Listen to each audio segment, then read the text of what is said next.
Hi everyone, welcome back to my channel. Today we're joined with a super special guest, Jadene, and we're discussing a really important topic, which is around accessibility and design systems and how we can really improve our design systems to be more accessible and really enable and use them to improve our workflow. Without further ado, do you want to give a quick intro to yourself, Jadene? Yeah, of course. And thank you for having me on this quick little design chat. As you mentioned, my name is Jadene. I work for a company called Methods, who specialize in work with public sector clients. And outside of work, I do a lot of content creation. So on YouTube, Instagram, I am sharing tips and tricks on how you learn about UX design and accessibility. Awesome, and all the links will be in the description below, and you've got such cool content on accessibility and you're the perfect person to really talk about this conversation and dive into it. So without further ado, let's dive into really simply what is accessibility for someone that's brand new to design and they've heard of this term. What is it in simply less than 10 words? Gosh, in 10 words. Okay, let me try and break it down because there's often a quote that I use, but if I was to sum it up in 10 words, I'd say that accessible design removes barriers to help everyone access the web. Got it in 10. Awesome. So it's all about removing anything that would cause people to have a disrupted experience using websites, online tools, and that can just be down to their access needs. So some people have perhaps visual impairments. They may use assisted technology to help them access websites like Braille readers, for example. And if you design in a way that doesn't cause issues or works well with those assistive technologies, you remove those barriers and you make it accessible. Yeah, I think that's a really nice way of summing it up. And I think the important bit here is designing for everyone here and not your stereotypical core user group that you think of day to day. We're trying to design for as many people as possible. So we're talking about design systems today as well, which is a really hot topic in the industry. And I suppose how do you see accessibility really helping with a design system? I suppose to start with, what is a design system, and then going on towards is a design system a good place to really start with accessibility in terms of your designs? Well, I think I'd say how I describe a design system is that it's a collection of reusable components. So it have clear standards and examples of how you can have, let's say, set pages or patterns to follow. Some of the work that I do works with the government design system, which is used across thousands of services, which is accessed by such a massive audience that accessibility in that regard is really, really important. How about yourself? How would you summarize or describe a design system? Yeah, I think you've summed it up perfectly. It's a set of obviously reusable components that are used not just by designers, but developers and the rest of the cross-functional team, like the product managers, where you're working on this central system, as well as you could have your brand guidelines in there, and everyone's just working on a central place. Therefore, I guess for it to have being accessible first is going to really help, because if everyone's working from this central hymn sheet, this central design system, you have a higher chance, really, I feel personally, of making sure you're conforming to higher accessibility standards. So I suppose do you feel personally if the design system's a good place to start with design systems, and if it is, what are some quick wins you've seen, especially the Gov UK website has to really cater for all the masses of the people in the UK. So I guess they're really having to hone in and really strive for being as accessible as possible, being a public service to people. That's a lot of questions in one place. So I'm going to break it down and start with your first one, which is the design system a good place to start with accessibility and design? And it's a classic designer answer, but it depends. So certain projects that you will be placed on, if they're large scale and quite big, you will most likely have a design system, or you should, because it's quite beneficial at keeping things consistent. So if you do have opportunities to work in an organization that is quite large scale, they do have some, let's say, microsites and repeatable patterns, a design system is a good place to start. And if you were to make that design system accessible, then by default, what you design from the design system will have a better chance of being accessible. You can't guarantee it because you still have to run testing and see, like, let's say you adapt a component to meet a better need, you would then have to go through and ensure it's accessible.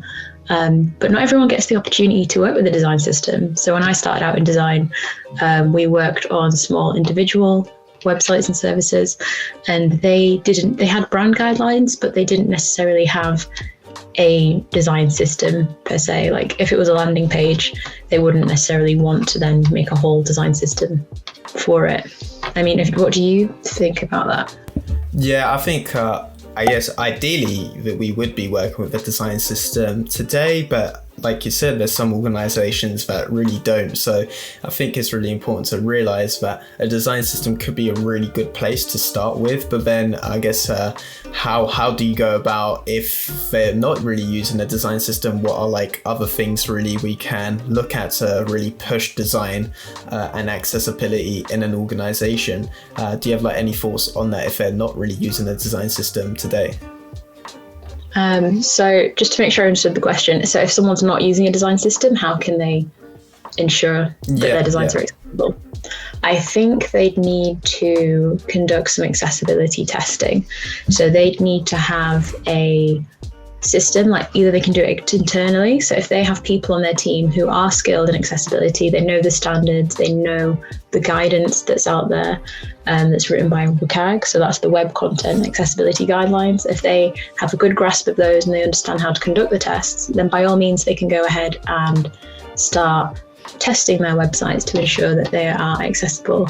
If not, they can partner with external organizations who perhaps have a lot more experience, or they have people who use screen readers, for example, in their day-to-day lives. So there'll be expert users who can go in, test the website, and give them feedback that they can action and iterate on to improve their websites.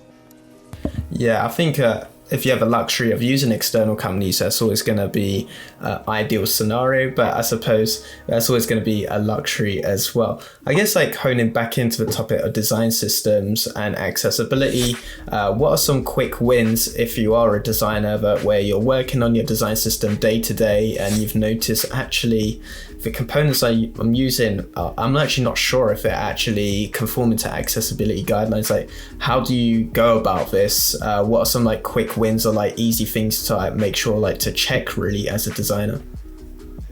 I think if we're looking for quick wins, which are just the start of what you should do, what my recommendations that I give now, I wouldn't say just do this and then it's accessible. Like accessibility is like a constant refinement process almost. So something that is quite easy to do if you're just starting out is perhaps use automated testing tools. So there are some Chrome extensions such as Wave or Site Improve where you can scan a page and then it will list all of the errors that it's found. Now, not all of these errors are correct. They might be false positives. So it might say, oh no, please check for like animation. Like this is an issue for like people who have, let's say, epilepsy, and your site doesn't have any animation. So that's like a false positive. It's raised something that isn't there.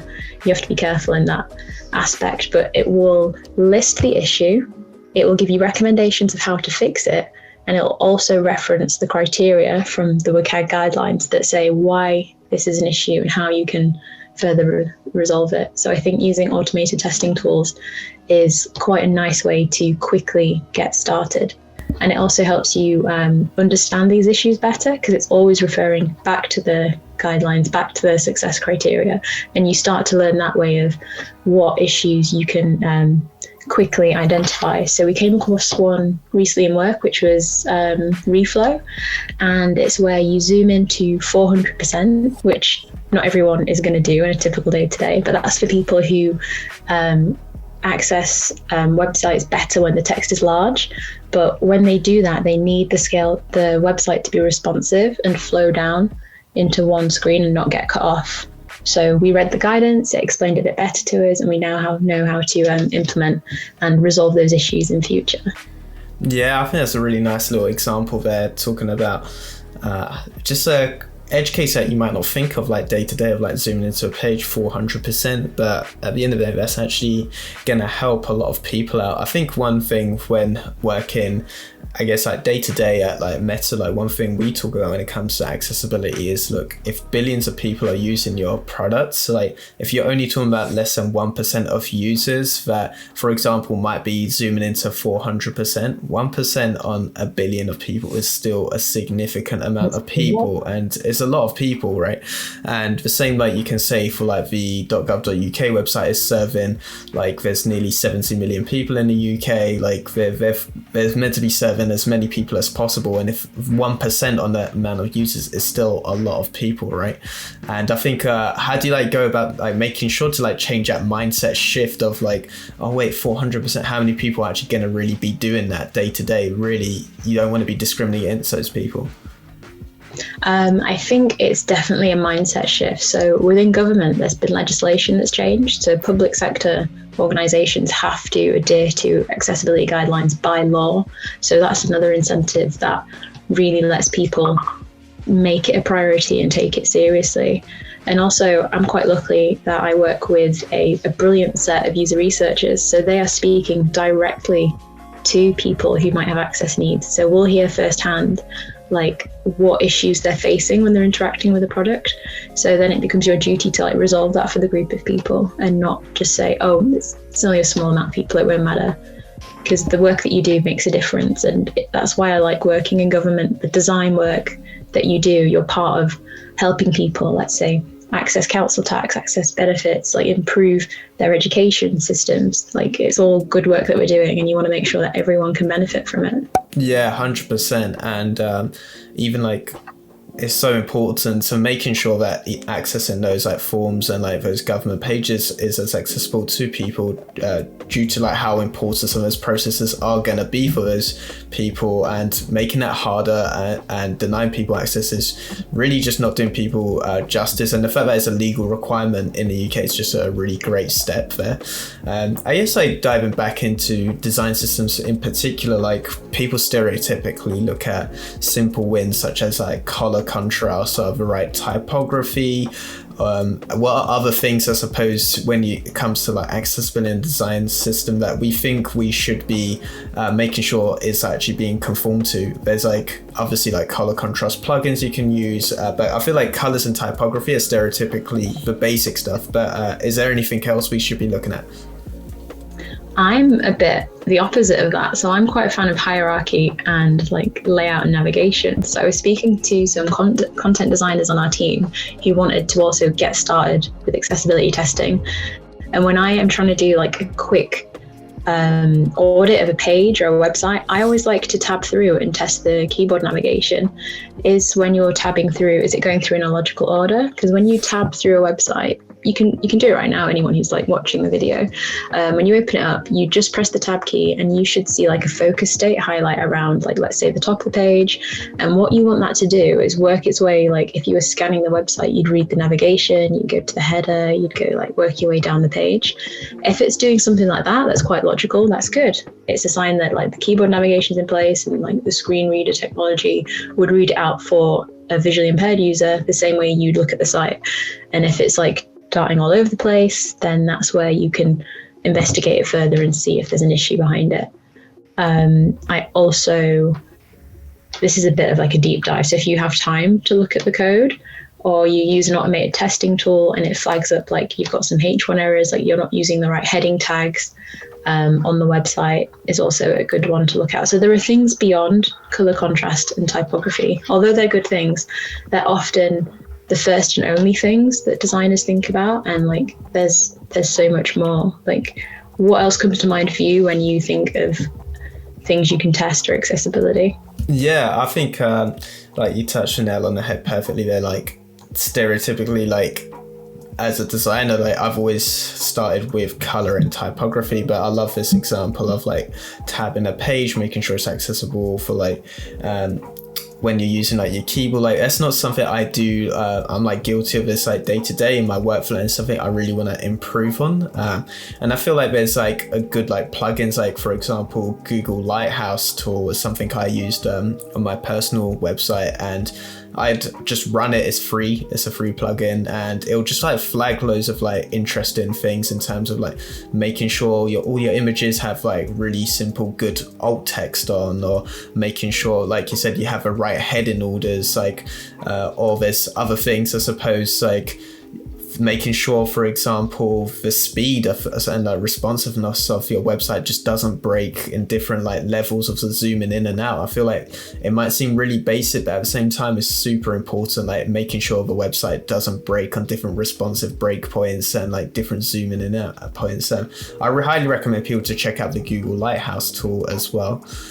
I guess like steering like the direction of like accessibility and design system. I think one thing, like stereotypically, if I touched in another video, is people think that it's just a designer's job when it comes to owning design systems and making things are accessible, but you have to work cross-functionally with your engineers and product managers to make sure the system they're using conforms to accessibility guidelines. Like, what do you really recommend, and do you have any like good stories to really tell or to help people to like push for this as well? Because it's not just a designer's job.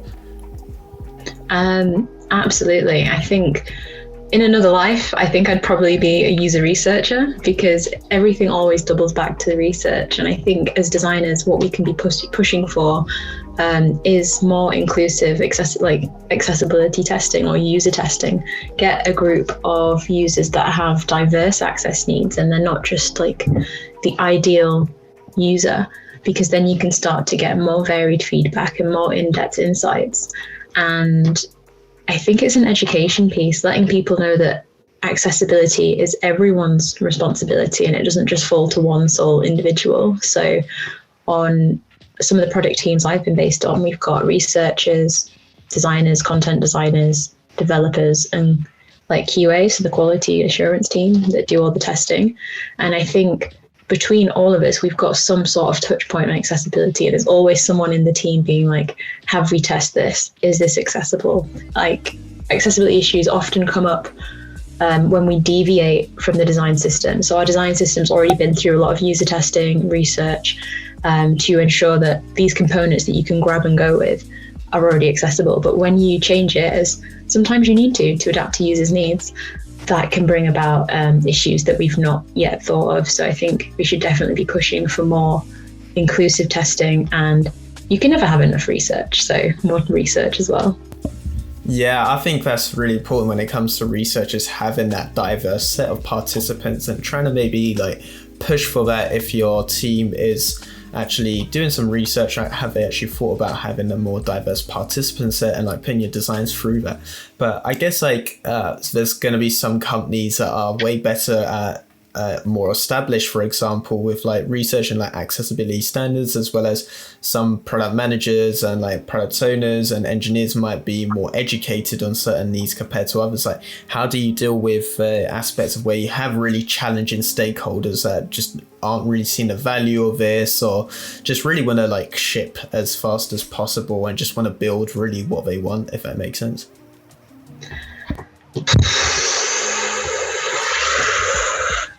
That's like a sigh of frustration of like reliving the moment when people don't want to test for accessibility, or they say there's no time or there's no need. So are you asking how like I deal with those instances? Yeah, exactly. I guess like being in a scenario like this previously, I guess there's other people across the world that are probably watching this might deal with this like day to day in their workflow, and they're maybe interested in accessibility and realize their team really isn't really set up for success to really push for this. So how do you go about like steering a needle? So I think probably more so in my current role, where we were working with people who didn't have as much understanding about accessibility, because you find that within government it's talked about, it's understood, and we're working to improve it constantly. But outside of government, so if you're a more private sector, sometimes it's not a consideration. So those stakeholders who don't want to delay, they want to launch quite quickly, and taking the time to test for accessibility and implement those fixes may delay their ideal launch time, and things need to be put back. So it's an education piece, letting them know its importance, letting them know its impact, and there's just a really big case for accessibility. So anyone who is in those situations, I'd definitely be prepared with benefits, but not just benefits in a general sense. You might have to tailor those benefits and explain like to the company through a business lens, here's how taking on board accessibility best practices will benefit your work. Like it could give you higher SEO rankings, like it's better usability for people who interact with the site. And then, you know, it's about your reputation. If people come to the site and it's not accessible, we've seen with those big cases in America, like when I think Beyonce got sued because her site was inaccessible, like this can cause you financial and credibility issues. So if you can pitch it in a way that appeals to business, like bring out the value for them and give them the understanding, that will help you argue the case better and hopefully win those battles. Yeah, 100%. I love the points around like your brand reputation could be on the line, as well as like Google, when it comes to SEO rankings, they're favoring websites that are actually more accessible, and that in itself is worth millions of dollars, right? And as well as like what we touched on earlier is that look, 1% or 2% or millions of users is actually a ton, and it's only growing as well, like this need of having a more accessible solution. And it doesn't just benefit like someone that's, I guess, that has accessible needs. It could benefit everyone if you're making a more accessible solution. It could be making it a lot more simpler for everybody day to day, and I think that's something really important to remember. I guess last few points to really touch on this really important topic is like, is there any other areas really we should be pushing for accessibility as a design, not just in the design system or I suppose the design screens that we make day to day? Is there other areas we should be pushing for this? Other areas. Yeah, I guess when we were other areas, it's not just I suppose you're making your designs and this is the screens. I'm just in charge as a designer really of, all right, I'm only focusing on this area. Is it, I suppose, the way that the solution is going to be implemented, for example, with the developers? Is this something we should be championing and making sure they're on top of things, as well as, say, for example, marketing teams or your content designers you work with day to day, the tone of voice of the language they're using in their copy? That's very important as well, for example. Absolutely. And I think that you have to be careful that you don't fall back to the issue of accessibility being the designer's responsibility, because you highlighted there, should we then check that the engineers are doing their job or check that somebody else is in line? You might grow to a stage where you might need an accessibility champion or someone whose role is to look out for accessibility across the company or organization, or perhaps raise up individuals that specialize and prioritize in that. So at Methods, I act as an accessibility lead. So I oversee the accessibility community, and we've asked for volunteers. So those are people who have an interest in accessibility, and they come from so many different departments. We've got project managers, we've got developers, we've got designers, we've got content designers, or user researchers. And I think having that mix of people who have that interest in accessibility, should any questions arise, they can either advocate for it on their projects or within their specialism. And that really helps a company overall to champion accessibility and make it a priority. Yeah, I love this, having a accessibility champion, and people that are just passionate about this are naturally going to be advocating for this. And I think that's a really great way of pushing this in your organization. And I think it's something that people should, I suppose, especially in larger scale organizations, to look at, not just people in your product team, but for wider org as well. I guess to finish off, is there any easy education resources in terms of accessibility to help upskill your teammates? Because I suppose education is really an easy way to really help people understand the benefits of accessibility for people to really look at. Let's see, easy education resources to upskill teammates. There are a lot of online courses, so you can check through. So the courses that I can recommend are just through a designer's perspective, because those are the teammates that I'm recommending it to. But you can get beginner accessibility courses through LinkedIn Learning, through the Interaction Design Foundation. There's lots of entry-level topics that you can follow. So I'd recommend taking a short online course, and that it highlights it's for beginners, because if you dive in at the deep end with some of the more complex, perhaps code related and legislation related stuff, it might feel like you've got a big hill to climb.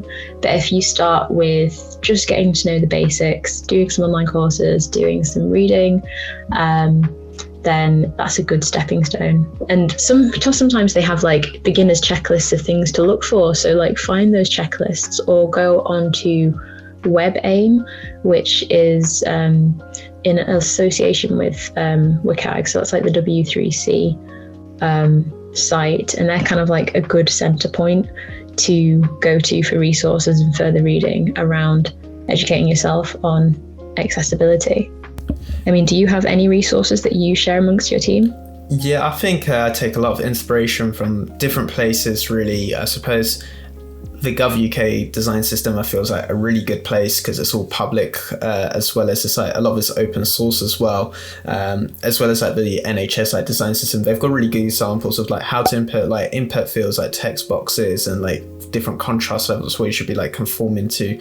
And I guess there's obviously generally there's just really good like free talks you can watch from past recordings on like YouTube videos, and just like generally I suppose like finding people as well that are inside your organization that are advocates for accessibility. There's a lot to learn off of people, and I suppose there's like some good like books and resources that you can read on this topic as well. There's endless like articles on this, but if you're like interested, there's like a whole like wave of like resources out there. But I suppose when you're like starting off, I feel like having those like basic courses can really help you, guide you in the right direction, and take inspiration from those like public resources I've just mentioned as well, because if it's already been done well, like I suppose it makes it a lot easier to like follow someone's lead as well. Absolutely. Cool. I guess like now, like I suppose like touching on that accessibility design, so to finish off, like if there's like one thing I suppose you would recommend a designer like starting today, they're like brand new to design and they've like discovered topic of accessibility, to like finish with, what's like one thing you'd like recommend them to really do to start their like career journey when it comes to like accessibility? What's one thing they should really be like pushing for when they start off their designs, or they're just like new to the industry really and they've heard of this term? Hopefully, if they're new to the industry, they're in an organisation that understands accessibility, because I'd recommend that they ask a lot of questions and they lean on the knowledge of others to like learn, because you could easily download a plugin tool and start running it yourself. But if you don't have someone like present to support you, especially when you're new and a beginner, you can feel like you're going it alone and might be uncertain of like your learning and your progress. So I think reaching out and asking lots of questions, like keeping accessibility in the conversation of your workplace and ensuring that the designs that you do, the things that you're doing, help produce the best and most accessible services and products that you can. Yeah, I think that's really important. And I suppose like you're definitely in the right mindset, I suppose, by even watching this video. If you're like new to design and looking at accessibility, like it's always a good start just to like educate yourself. But thank you again so much for like coming on and like talking about accessibility with design systems, and hopefully this gives people a better understanding of what they can do next and how really it's been implemented today as well. And I suppose, do you have any last links or like things to plug for people to check out, Jadene? I would plug my Instagram, because that's where I'm talking about a blend of UX design, inclusive design, and just accessibility all round. And you can't go wrong with like downloading a plugin and just diving in, really. So any of the plugins that we've mentioned, I'm sure that you'll add them to the description and further links too. Awesome. All right. Thank you again, and we'll catch you all in another stream or video. All right. Bye. Thank you so much for making it to the end of this video. I hope you learned something new about design systems and has helped develop your knowledge on this super important topic. Be sure to comment down below if you enjoyed this new format, and comment down below if you want to see any other guests or topics you want us to dive into. Be sure to give this video a thumbs up and subscribe for future design related videos, and I'll catch you in the next video. Peace out.